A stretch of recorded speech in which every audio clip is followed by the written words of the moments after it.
Serial killer Cesar Baroni murdered his first victim when he was just 19 years old. On October 5th, 1976, I investigated a burglary where the victim was Alice Stock. He threatened her with a knife. Apparently, the investigation of her death, it was very similar to this earlier burglary. I didn't know it at the time that he was doing these murders. Nothing out of the ordinary. Never had a clue that anything odd was going on with him.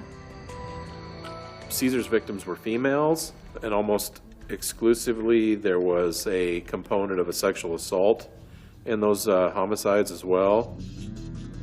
From what I've learned about him and about the nature of these crimes is that he tended to get his sexual urges and his violent urges all mixed up. I still love him. I can't say I don't love him, even though he did those horrible things. I don't know. It's the weirdest thing. He's my brother. You can't stop loving somebody because they do what they do.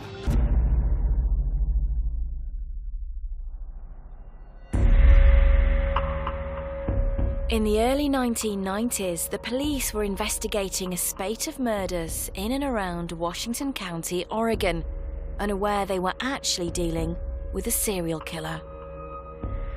We had homicides in the early 90s, but his were particularly unique in that they fit all sorts of different patterns. A nurse midwife shot off the road in the middle of the morning heading home. A woman strangled to death and sexually assaulted in her home. A woman picked up in downtown Portland, a neighboring city, taken out to Washington County and basically executed alongside the road. And a woman that initially was thought to have died of a heart attack that was literally scared to death because Cesar Baroni was trying to sexually assault her. We had no idea initially who the killer was. Most of his murders were stranger to stranger. They're the most difficult to solve, particularly when they're all over the map in terms of the victimology of the victim. Some were strangulation, some were committed with a firearm. A profiler would swear to you that these crimes were not committed by the same person.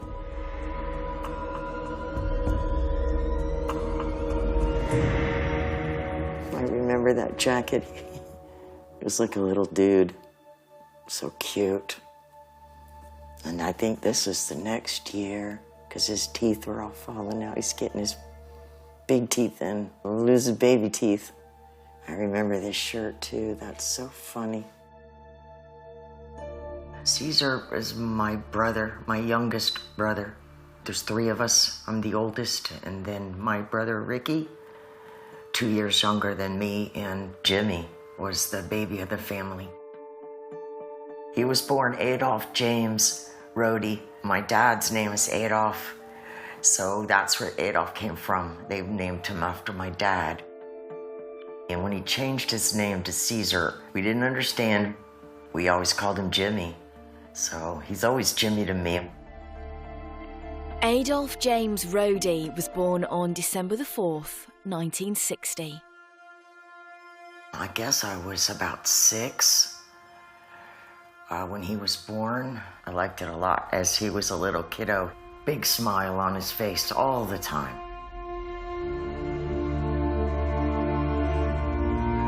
Jimmy was a little, I want to say a hellion. He would run all over the place. When we were kids, my dad was real active with us. We used to go hunting all the time. We'd go four-wheeling, fishing, camping. We were a big outdoor family. And Jimmy was good. I mean, he was a good kid. I don't know what happened. When Deborah was 10 and Jimmy was 4, their parents split up. They would argue, but nothing physical. And my mom took us. We went to Miami. And it was a hard time for all of us because we moved like 3 or 4 times. I had to change schools. Jimmy wasn't in school yet. He was just a little guy. My mom got a boyfriend. He was black, and we figured as kids If my dad finds out about this, he's probably going to be really mad. And my dad used to come and pick us up every other weekend when we were with her in Miami. One weekend, my dad told my mom he wasn't coming. So on those weekends, my mom's boyfriend would come over. So he was there, and my dad drove up to the house. There was no hiding it. My dad just said, hey, and go get your stuff. Come on, you're coming with me. He didn't say we were coming with him forever. He didn't say that. He just said, come on, get your stuff. You're coming with me. And we thought it was for the weekend, you know, like always. But it wasn't for the weekend. Well, my dad just didn't want us in that environment of a mixed family. This is in the 60s. And back then, my mom could have tried to fight for us, but it wouldn't have done any good. They would have given us to our dad in a minute because of the interracial relationship she was in, which had nothing to do with nothing. But that's just how things were back then. The odd thing about it all was when my dad did come and get us, my brother was 4, but he never once cried for our mom. Not ever once. And I thought as the time went by that was really odd. Because I figured, why would he not cry for our mom? I cried for her.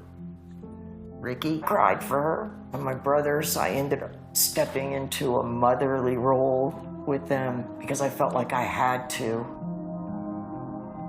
For 3 children being abruptly removed from their mother's care typically would cause children to feel some form of distress.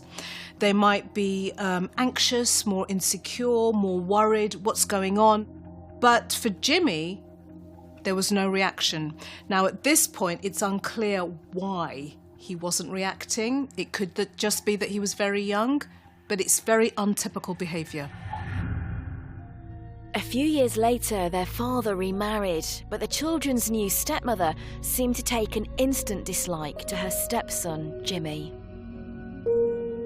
I don't know why she treated Jimmy differently other than Jimmy was always laughing and smiling, and I think that my stepmother thought he was getting away with things, always looking, you know, who did this? You did it. You had to do it. I just blamed him for everything. He lived in a nice neighborhood, nice home. From all indications, his father was supportive of him, was active with him. But his behavior began in kindergarten. He got kicked out for throwing food and fighting and so forth at a very young age. It was around this time that Jimmy's behaviour at home also started to become an issue. He would get in trouble a lot. Jimmy would steal silly things and not so silly things. He stole my high school ring. I know he did. I caught him coming out of my room. He never confessed to that. It seems to be the case from Deborah's story that from very early on, Jimmy was just a compulsive liar. And I think she found herself in an incredibly difficult position because on the one hand, she's trying to parent him and love him and be caring towards him. And on the other hand, there's this growing sense of, he's just a liar. And how do I deal with that? As Jimmy approached his teenage years, the authorities started to become aware of him. He started into vandalism and breaking into homes at a pretty early age when he was still a juvenile. We went to jail. It was a juvenile place. And he said it was horrible. He wasn't there for that long, I remember. And when he came home, he was the same old Jimmy. Act like, you know, nothing. Why they put me there, I don't know. He said I didn't do anything. That was what he always said. The first person who noticed that there was something wrong or could be something wrong was my dad. My dad did. And my dad didn't talk to us about it, of course, but I heard him talking to my grandmother about it, and my grandmother was totally opposed. Said my dad was wrong. Jimmy didn't need any help. I think what's so interesting about Deborah's recollection of what happened during their childhood is that her father did not ignore Jimmy's behaviour. The dad certainly had a view that there was something that his son definitely needed help with. But unfortunately, that was denied. And I think that may have been a seismic error at that point in time to not get Jimmy the support that he might have needed.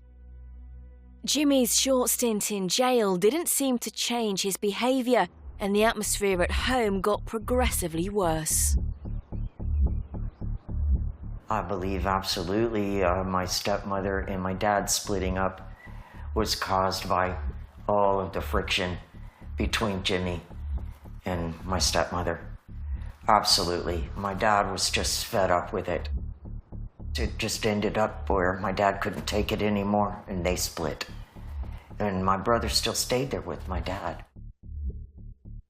And their relationship was good, but it started to break down really quickly because Jimmy was getting in more and more trouble. When Jimmy was only 15 years old, he committed his first serious crime.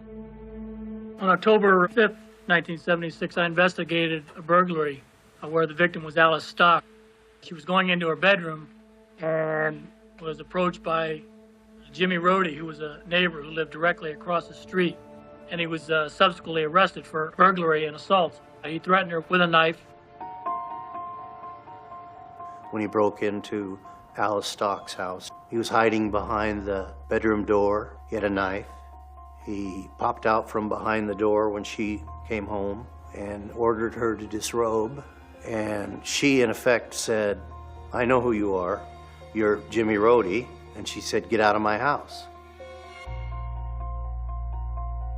It was pretty clear that he was committing sexual-related offenses even as a young adult, as a young man, even as a teenager.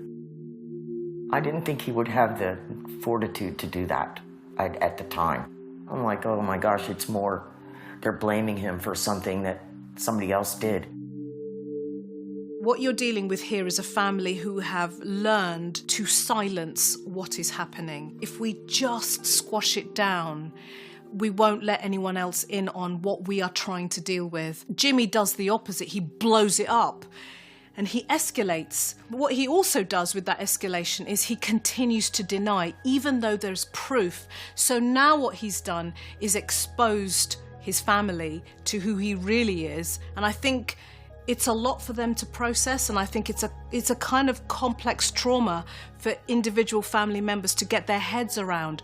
How is this happening? Why is this happening? And now everybody knows. How do we deal with this?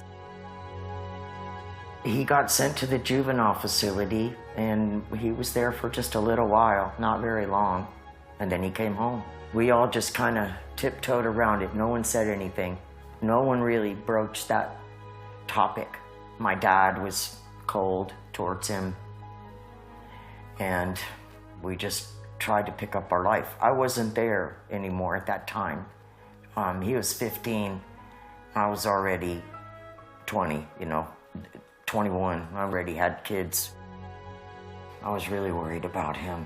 And I talked to my dad and told my dad maybe I should let him come and live with me.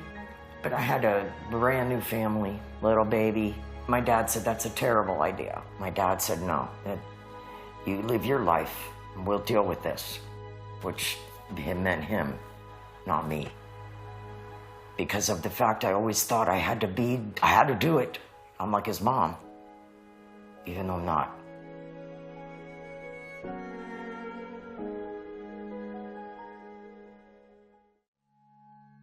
After his release from juvenile detention and now 16 years old, Jimmy Rohde's criminal behaviour continued to escalate. He was linked to the burglary of another woman's house in the neighborhood. He began committing other burglaries, breaking into homes. This time, Jimmy was tried as an adult and served 2 years in the Florida State Penitentiary. He was released in November 1979. He went to prison. He got out, I think it was less than 2 weeks after he got out, when Alice Stock, his neighbor, was found murdered and sexually assaulted in her bedroom. And the Fort Lauderdale police, they were pretty sure he did it, but they felt they couldn't prove it back then. I couldn't believe it. I couldn't believe it. I'd never seen him raise his hand to anybody. He was never physical with any of us. You know, kids, you might slap each other or something, but not really. No, not physical. Never was a beater or nothing like that. Once again, my brother denied. And at that point, my dad started to push him farther and farther away.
Because of that, there was reasonable doubt because he had no marks on him.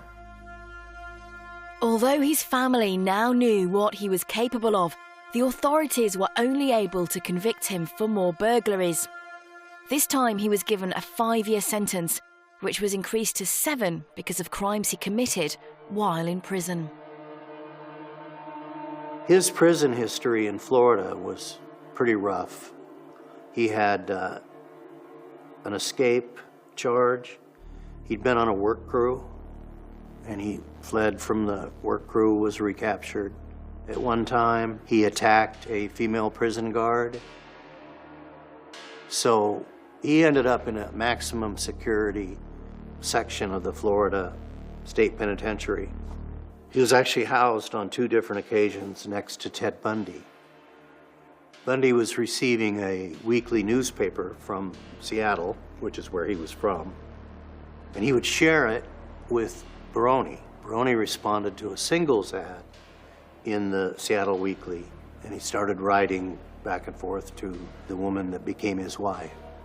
And he convinced her that he was in prison for a small amount of marijuana, and you know how the South is about marijuana. He never told her why he was really there.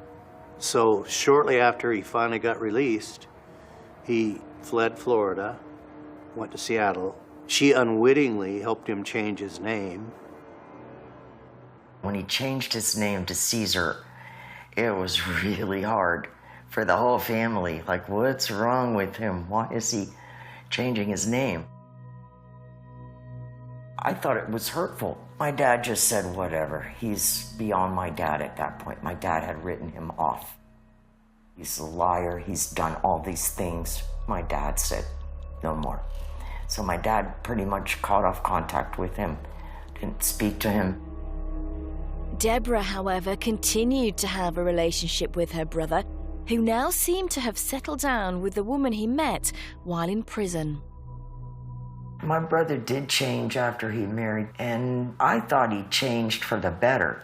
He just seemed more responsible. He was just like a normal homeowner.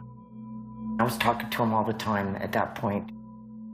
With Deborah, it feels very much as if selective memory helped her deal with what Jimmy was really about. And I think this is part of the learned behaviour of minimising the bad, because let's face it, from very early on, Deborah had been taught to brush everything under the carpet or push it to one side. Just noticing the good is a relief, and oh, he's all right now. But I think at the back of her mind, there was still probably instinctive fears and worries about what was really going on, but that was probably buried very deep at this point.